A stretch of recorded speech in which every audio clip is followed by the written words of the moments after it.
delighted with themselves there as round 12 lines up.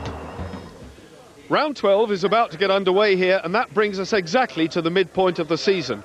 Third place for John Reynolds in round 11 was not enough to stop his championship lead withering to just 1 point.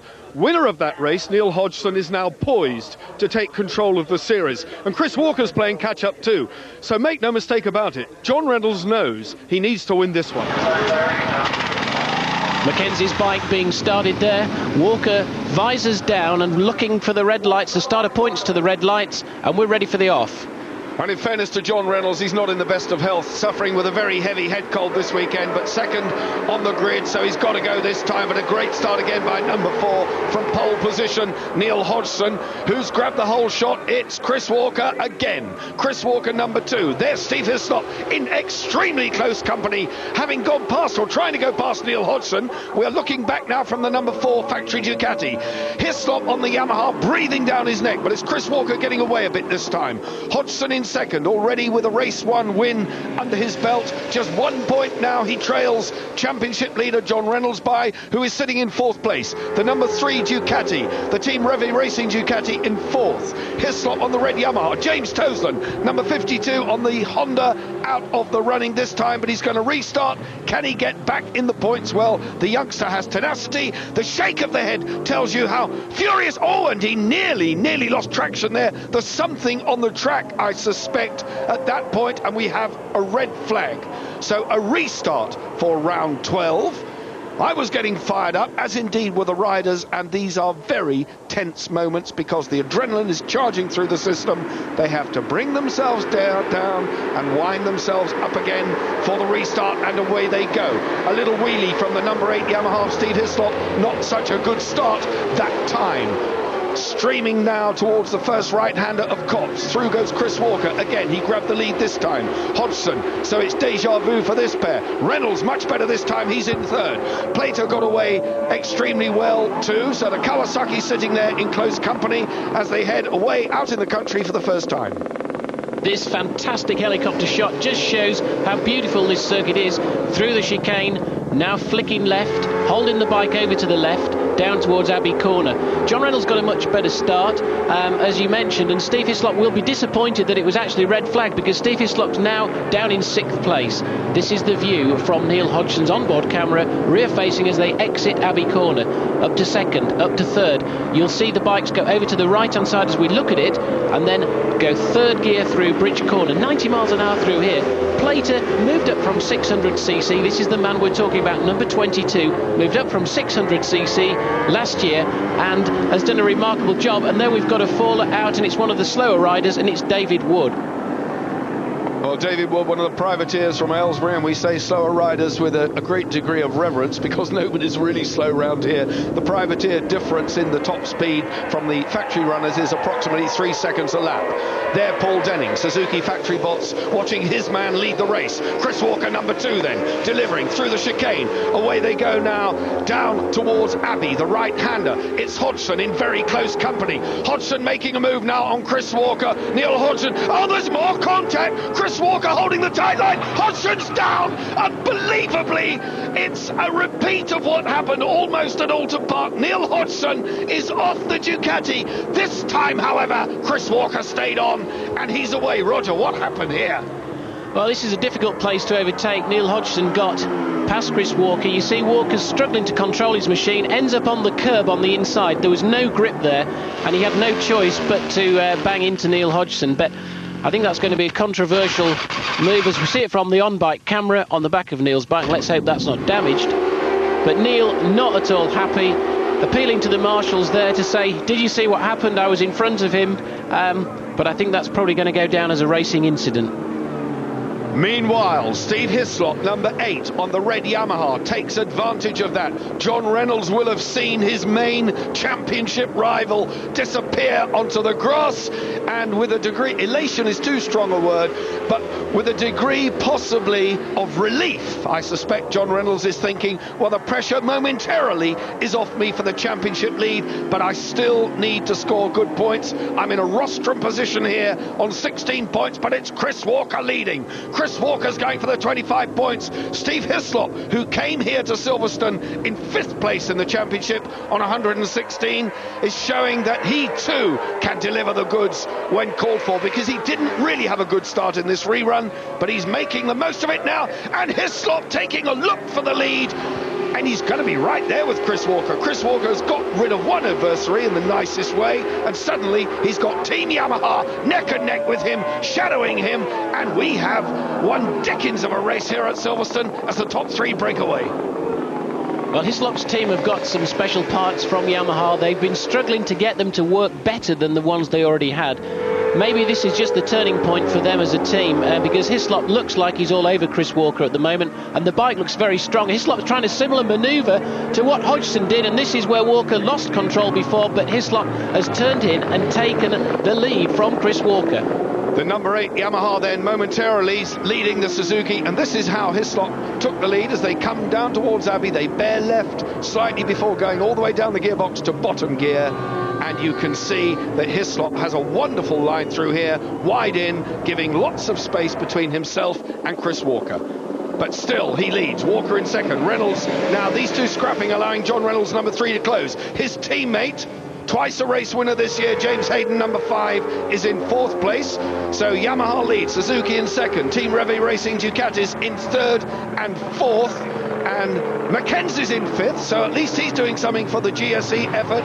Neil Hodgson is a spectator, won't be happy about it, and a helicopter shot again showing Chris Walker going for the front here. Walker leads 2-3 bike lengths away down the back, heeling through, and what a great race it is by Hislop. He's not going to let go. Now this is the place where Hislop can make a lot of time up, because Hislop is an ex-250cc rider, and his riding style allows him to lean right over these painted curbs here on this infield section and gain maximum track width, thus closing the gap on Chris Walker. So now we're exiting Luffield. This is up from 1st, 2nd, 3rd. Chris Walker a bit of a slide. 3rd, 4th gear into Woodcote Corner. This is through to the start and finish, and it's an absolutely tremendous sight for the fans in the grandstand as Rob McElnay, the Yamaha team manager for Steve Hislop, actually gets on the headphones there. He's asking somebody out on circuit, what's the gap? What shall we put on the pit board? What do we need to tell Steve Hislop this lap? Well, we heard from these two men before the programme. They actually hit top gear coming through Woodcote, Roger, so they're really motoring. They'll be doing well over 150 miles an hour there. Look at the scrap between the 3rd and 4th place men. These are teammates, and Haydon has taken 3rd. In fact, he's taken points, 3 points in fact, from John Reynolds, demoting John Reynolds to 4th, and James Haydon on for a rostrum here. Well, James Haydon passing his teammate here, John Reynolds, so obviously no team orders yet in the Reve Racing camp, but back at the front, and that's Walker still from Hislop. Now Hislop's not going to give up, because Hislop needs a result. He hasn't been on the podium for some races now, and starting the year as he did with taking the first 3 pole positions, and James Haydon says, hang on a minute, pick that Yamaha up out of the way, because I'm coming past and I'm the man now that's going to chase Walker. Hislop looking over the shoulder to see who else was coming, because this was a very brave attempt by James Haydon to grab 2nd place, which he did successfully, pushing Steve Hislop just a little bit wide and almost closing right on the back of Chris Walker as he did so. Chris Walker leads, number 2. Then in 2nd place it's number 5, James Haydon. Then number 8, Steve Hislop, who knows that he's got John Reynolds, and we're on the penultimate lap with Haydon's Ducati wiggling all over the circuit. John Reynolds is in 4th, and he knows he wants to get more points, but it's Hislop on that final rostrum place at the moment. Mackenzie has gone past Reynolds. Into 4th goes number 7, Neil Mackenzie. So John Reynolds slipping back, obviously the effects of his cold. He's not a well boy this weekend.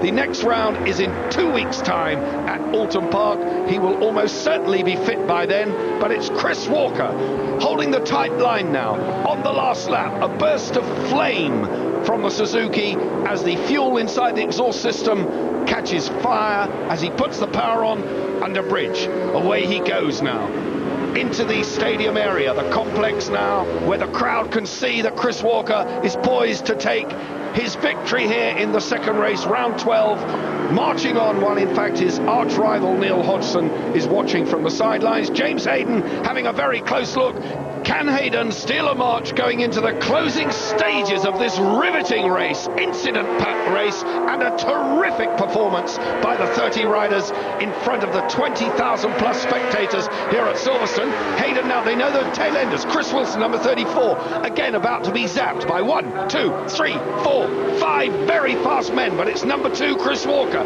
Past Wilson, he goes on the outside. Haydon shaving past Chris Wilson, the tail ender. James Haydon knew full well then he had to hang on to the coattails of Chris Walker. We are on our last lap, about a mile and a half to do. It's an interesting race as this has developed, because I think if Neil Hodgson were in it, he would have set a pace that would have spread everyone out. The fact that he's gone out of it means that everybody's bunched up really closely. Now, James Haydon, again, a man that would like to have a good result. Walker rides a very defensive line down there into Abbey. You can see that Haydon is leaning across to the right, Walker's up the inside, and now we're on the approach to Bridge, and it's just the infield to go. The Bridge ahead of you, the right-hander as they drop down in the dip, the right-hander of Bridge. Then the left of Priory. Haydon is all over the back of Chris Walker. Went in there a bit hot. Priory second gear. Brooklands the tight one. Round the outside goes Haydon. He is trying everything he knows. And now the right-hander, the sweeping, tightening, ever-tightening right-hander of Luffield. And the stadium area is in sight. Woodcut corner. They will go up through the gearbox here, 5th on the Ducati, 6th on the Suzuki, but the checkered flag is poised for Chris Walker. Fist in the air tells the story. A great win for the Suzuki teamster. He needed that one for the championship. He needed that one for his self-esteem. And there you go, average speed 97.03. Your winner, Chris Walker, and number 8, Steve Hislop, 3rd and on the rostrum. The customary wheelie from Chris Walker. What a tremendous ride. Poor Neil Hodgson watched it all going on, but Walker, Haydon, Hislop, Mackenzie, Reynolds was 5th. That will help with this championship challenge. And the gap at the top of the table significantly bigger than it was coming into this. 12 points now the gap Reynolds leads the table by. Walker has closed remarkably well. James Haydon too did himself the world of good, and Toseland on 82 points on the Honda. He's the leading Honda in 9th place. Steve Hislop, superb 3rd place. You fought really hard, looked like you could have won at one stage, but it's good to see you on the podium again. Yeah, I can't blame anybody but myself there. I made a couple of mistakes when I was right stalking Chris there, and I thought I could have won it. I messed up and ended up 3rd. Nearly lost it to Neil, of course. He was snapping at my heels, but just nice to be back on the podium. James, a superb 2nd place. We haven't seen you on the podium for a while. Only one meeting, but it seems like an eternity. Yeah, it's nice to be back. The bike worked really good. No team orders at all. You obviously passed your teammate and took off after Chris and looked like winning at one stage. Yeah, I felt I could have it, and there was a couple of places I wanted to do on the last lap. Chris changed a couple of things quite cleverly, and I just wasn't able to do it safely, so it was take those points. Chris, that was a fantastic win. You came under pressure there towards the end. Yeah, I was sliding around a lot, and I figured I followed people in practice that were kind of lapping a second a lap slow, and there's virtually nowhere to pass them around here, so I thought that if I held a defensive line and didn't make any mistakes, then I'd be pretty safe as long as I got a good run onto the back straight. Made sure I got that corner right every lap and just kept my head down. Another incident though where you came together with Neil Hodgson. Do you want to talk through that? Well, Neil will probably know what happened best. He came round the outside of me and tried to tip in a little bit too early, I think, and ran a little bit wide, and I just took the line up the inside, and he kind of disappeared off my line of sight, on sideways. So unlucky Neil. The bike worked good? Yeah, brilliant. We made quite a few changes actually for the second race. Dunlop gave us a different tyre, the one that Neil won on in the first race, and no, it's brilliant. Well done. Thank you.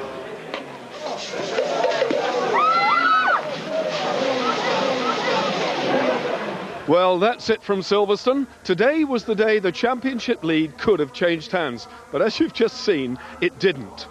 But the situation we have now sets us up for a really exciting second half to the season. We're back at Alton Park for the next round of this championship, so join us then. But from Silverstone, thanks for watching and goodbye.